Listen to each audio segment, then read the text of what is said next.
warahmatullahi wabarakatuh. Kembali lagi dengan saya Muhammad Pandu Tri Kurniawan dengan NIM 24051204043. Pada pertemuan kali ini kita akan membahas seputar laporan prediksi profit startup menggunakan metode multiple linear regression. Kita langsung next. Untuk latar belakang pemilihan data saya, yaitu dataset Startup Logistic Regression ini saya pilih karena relevansi yang tinggi dalam menganalisis faktor-faktor penentu keberhasilan sebuah perusahaan rintisan atau startup. Di tengah lanskap bisnis yang sangat kompetitif, kemampuan untuk memprediksi apakah sebuah startup akan berhasil atau gagal menjadi sangat krusial bagi para investor, pemodal ventura, dan para pendiri itu sendiri. Data ini menawarkan kumpulan variabel kunci yang umum dihadapi oleh para startup seperti rasio pengeluaran untuk riset dan pengembangan atau R&D spend terhadap keuntungan, juga biaya administrasi dan pemasaran. Dengan variabel ini, kita dapat membangun model prediksi yang tidak hanya akurat, tetapi juga memberikan wawasan mendalam mengenai alokasi sumber daya yang efektif. Selain itu, sebuah teknik statistik yang kuat untuk masalah klasifikasi biner dalam hal ini memprediksi hasil, sukses, atau gagal. Struktur data yang jelas dan fokus pada metrik keuangan fundamental memungkinkan analisis yang mendalam tentang bagaimana keputusan finansial dan strategis di tahap awal dapat secara signifikan mempengaruhi kelangsungan hidup jangka panjang sebuah perusahaan. Oleh karena itu, analisis terhadap dataset ini tidak hanya menjadi latihan akademis dalam permodelan data, tetapi juga berpotensi memberikan panduan praktis yang dapat ditindaklanjuti bagi ekosistem startup secara keseluruhan. Kita lanjut untuk penjelasan detail dataset. Di sini saya sudah ada sebanyak 50 sampel dataset yang berisikan tentang R&D spend, kemudian ada administration, kemudian marketing spend, state, dan profit. Oke. Setelah tersedia 50 sampel data di atas, saya di sini memberikan detail yaitu untuk variabel independen. Variabel independen yaitu X1 adalah R&D spend atau biaya untuk menciptakan dan mengembangkan suatu produk. Kemudian X2 adalah administration atau biaya untuk menjalankan perusahaan. Yang ketiga ada marketing spend atau biaya pemasaran. Dan yang keempat, X4 adalah state atau lokasi dari perusahaan itu sendiri. Kemudian untuk variabel dependent ada profit atau keuntungan dari perusahaan itu sendiri. Nah, di sini kita menemukan kasus di mana X4 atau variabel independen keempat ini adalah berupa data kategori. Sehingga kita akan ubah data kategori menjadi numerik sebagaimana seperti berikut. Untuk New York sendiri bermakna angka 0, California bermakna 1, dan Florida bermakna 2. Juga karena data kita di sini yaitu ada banyak ribuan, ratusan, bahkan ratusan ribu, maka kita akan menggunakan normalisasi data min-max dengan cara X sama dengan X min per X max min X min. Sehingga didapatkanlah data seperti berikut. Untuk X1-nya seperti berikut, sehingga data yang terbesar bernilai 1 dan data yang terkecil bernilai 0. Begitupun seterusnya untuk X2 dan X3. Karena X4 hanya bernilai 0, 1, dan 2, maka kita tidak memerlukan normalisasi data. Lanjut kita ke pengolahan. Tentunya untuk memasukkan ke dalam metode MLR, kita perlu beberapa rumus untuk menghitung variabel-variabel yang kita inginkan seperti di mana X1 kuadrat, X2 kuadrat, X3 kuadrat, dan X4 kuadrat. Sini juga sudah ada totalnya sebagai berikut. Juga kita memerlukan variabel di mana X1 kali Y, X2 kali Y, X3 kali Y, X4 kali Y, dan X1 kali X2, X1 kali X3, X1 kali X4, X2 kali X3, X2 kali X4, dan X3 kali 4 kali X4. Oke. Setelah mendapatkan hasil perhitungan tadi dan didapatkanlah persamaan sebagai berikut. Untuk persamaan satu ini sebesar berikut ini. Untuk persamaan kedua yang ini sampai B4 ini.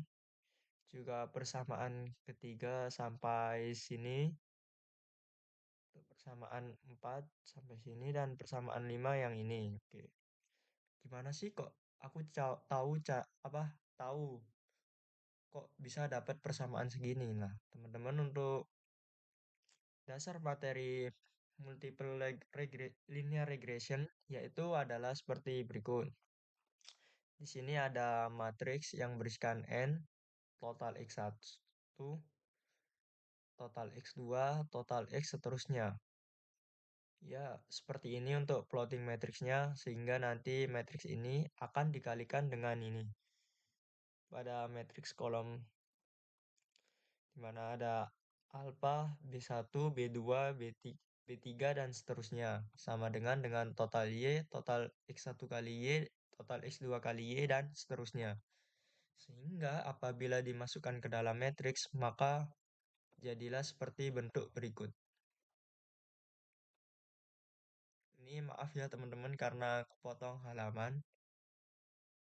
Setelah kita plotting ke dalam matriks, maka kita perlu mengerjakan matriks ini dengan menggunakan cara eliminasi Gauss.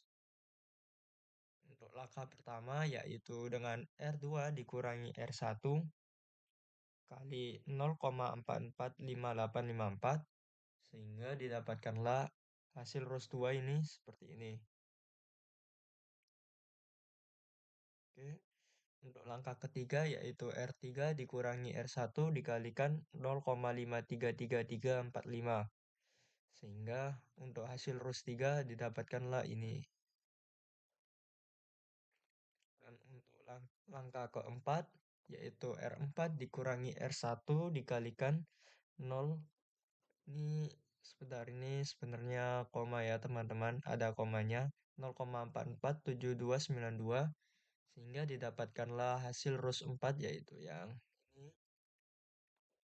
Kemudian ada yang langkah keempat yaitu R5 dikurangi R1 dikalikan 0,98 sehingga ROS 5 didapatkan seperti ini hasilnya.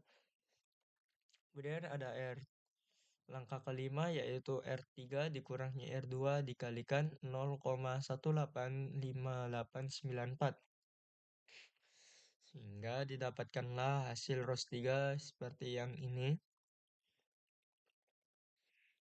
Untuk langkah ke-6, R4 dikurangi R2 dikalikan 0,676245 sehingga didapatkanlah hasil ROS 4 seperti ini. Dan untuk langkah ke-7 yaitu row 5 dikurangi row 2 dikalikan 0,112092 sehingga hasil row 5 menjadi seperti ini.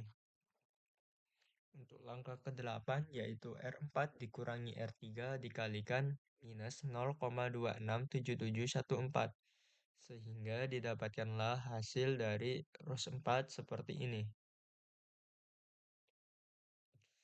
Langkah ke-9 yaitu R5 dikurangi R3 dikalikan minus 0,025133 sehingga didapatkanlah hasil ROS 5 seperti ini.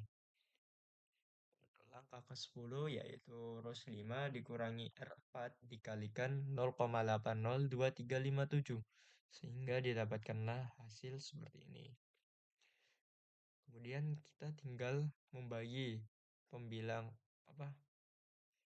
agar matriks depannya ini menjadi bernilai 1 sehingga kita dapat dengan mudah menemukan untuk mensubstitusikan dan mencari yang dari alfa B1, B2, B3, dan B4.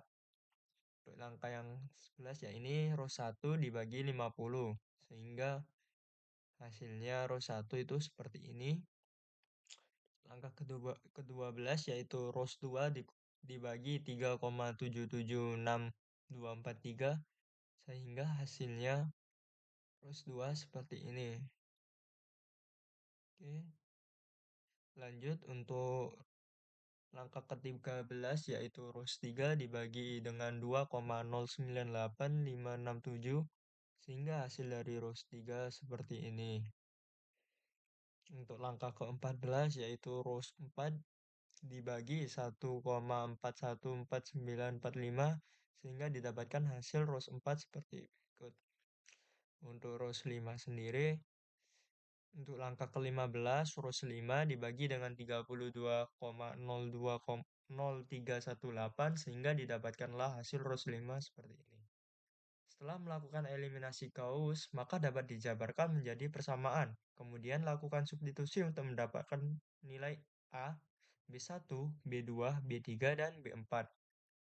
Sini kita tulis ulang persamaan yang sudah kita dapatkan dari matriks yang persamaan pertama ada ini. Kemudian persamaan yang kedua ada ini, persamaan ketiga ada ini, dan persamaan ketiga ini juga persamaan keempat.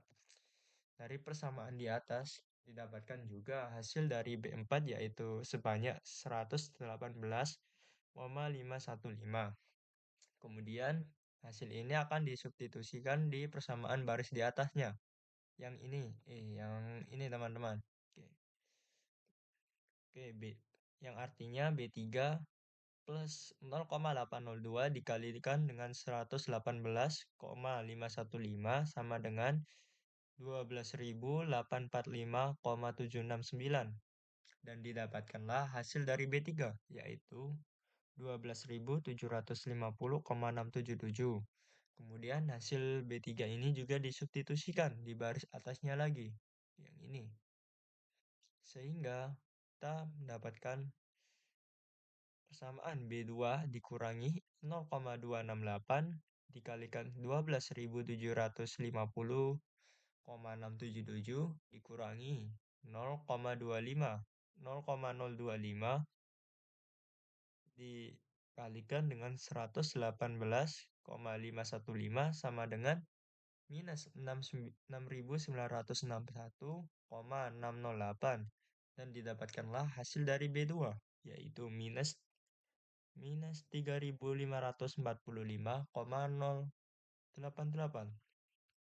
Hasil dari B2 ini disubstitusikan lagi di persamaan atasnya juga yang ini sehingga didapatkanlah B1 plus 0,186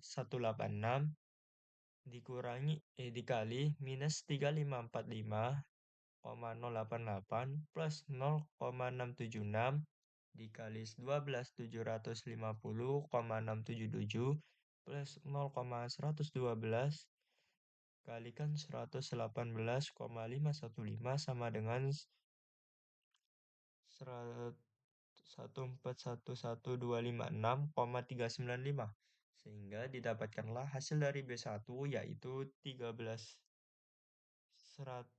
133.279,537. Kemudian B1 ini kita substitusikan lagi ke persamaan di atasnya yaitu yang ini sehingga menjadi A plus 0,446 dikalikan 133.279,537 ditambah 0,553 dikalikan minus 3.545,088 plus 0,447 dikalikan 12.750,677 plus 0,980 dikalikan 118,514 sama dengan 112,639 dan didapatkanlah hasil A alfa yaitu 48.660,752. Setelah itu kita coba buktikan di dalam program Octave apakah perhitungan manual kita ini sudah akurat apa belum. Dan setelah dilakukan di dalam program Octave, ternyata hasil kita itu sudah akurat ya teman-teman. Maka kita di sini sudah menemukan hasil persamaan multiple linear regression yang kita cari, yaitu Y sama dengan 48.660,752 plus 133.279,537 kali X1 plus minus 3.545,088 X2 plus 12.750,677 X3 plus 118,514 X4. Oke. Setelah mengetahui fungsi yang sudah kita dapatkan tadi, kita dapat mengevaluasi performa dari fungsi yang tadi sudah kita dapatkan, yaitu melalui metode MSE, MAPE, dan RMSE. Yang pertama, kita cari dengan metode MSE atau mean square error, di mana rumus MSE yaitu adalah RSS per N,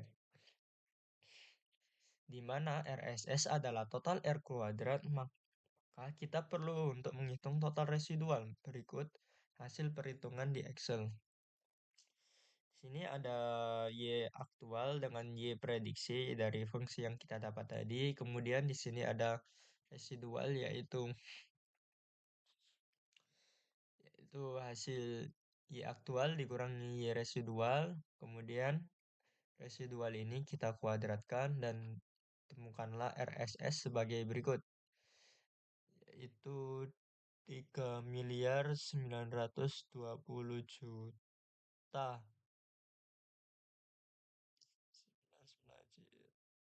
Ya, sekian lah ya.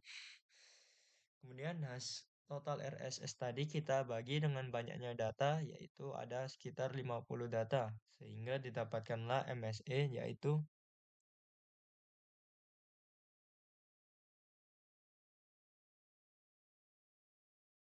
78.408.131,05 rata-rata errornya. Dan kemudian ada MAPE, Mean Absolute Percentage Error, di mana MAPE sendiri mengindikasikan seberapa besar kesalahan dalam meramal yang dibandingkan dengan nilai nyata, di mana rumusnya MAPE adalah sigma Y I dikurangi dengan Y aktual dikurangi dengan Y prediksi per Y aktual kalikan 100% dibagi dengan banyaknya data. Kemudian di sini kita perlu mencari Y, karena kita tadi sudah mendapatkan R di mana Y aktual dikurangi Y prediksi, maka kita tinggal mencari Y aktual Y aktual kurangi Y prediksi per Y. Sehingga disajikanlah tabel Excel seperti berikut. Dan kemudian ditemukanlah totalnya yaitu 5,300298121, sehingga hasil mapnya adalah 5,300298121 dibagi dengan banyaknya data yaitu 50, maka dihasilkanlah sama dengan 11%. Dan untuk yang terakhir yaitu RMSE atau root mean square error, yaitu ukuran penyebaran residual. Dengan kata lain, RMSE memberitahukan bahwa seberapa konsentrasi data di sekitar garis regresi. Rumusnya adalah RMSE sama dengan akar RSS dibagi dengan banyaknya data. Karena kita sudah menemukan RSS pada saat mencari MSE, kita bisa langsung memasukkan ke dalam rumus langsung, yaitu RMSE sama dengan 39204065552,42 dibagi dengan 50 kemudian diakar, sehingga didapatkanlah hasilnya 8.854,83651. Oke. Kemudian kita sudah sampai penghujung, kita langsung saja ke kesimpulannya, yaitu berdasarkan analisis multiple linear regression yang telah kita lakukan terhadap 50 data startup, dapat disimpulkan bahwa profit dari perusahaan dapat diprediksi berdasarkan variabel independen, yaitu ada R&D spend, administration, marketing spend, dan state dengan persamaan Y sama dengan 48.660,752 plus 133.279,537 kali X1 plus minus 3.545,088 dikalikan X2 plus 12.750,677 dikalikan X3 plus 118,514 dikalikan X4. Persamaan di atas diperoleh menggunakan eliminasi Gaussian dengan partial pivoting dan substitusi mundur. Hasil perhitungan manual telah diverifikasi kebenarannya menggunakan Octave dan didapatkanlah hasil yang sama. Nilai koefisien menunjukkan bahwa variabel R&D spend, marketing spend, dan state memiliki pengaruh positif terhadap profit perusahaan, yang berarti di mana setiap biaya yang dikeluarkan bertambah untuk R&D spend, marketing spend, atau maka keuntungan perusahaan semakin bertambah banyak. Dan berbanding terbalik untuk administration yang memiliki pengaruh negatif yang mengindikasikan semakin tinggi biaya untuk urusan administrasi perusahaan, maka semakin menurun profit dari perusahaan tersebut. Dan setelah melakukan evaluasi terhadap persamaan menggunakan metode MSE, MAPE, dan RMSE, berdasarkan hasil evaluasi persamaan, dapat memprediksi profit startup dengan akurat, di mana hasil MSE-nya adalah 78.431.131,05 dengan MAPE-nya 11% atau MAPE ini persentase errornya yaitu sebesar 11% dan RMSE-nya yaitu 8.854,836591. Dan untuk daftar pustaka sendiri, saya menggunakan 5 referensi dari beberapa artikel jurnal dan laporan skripsi yang ada pada web. Ya, seperti ini daftar pustakanya. Mungkin itu saja, sekian dari saya. Wassalamualaikum warahmatullahi wabarakatuh.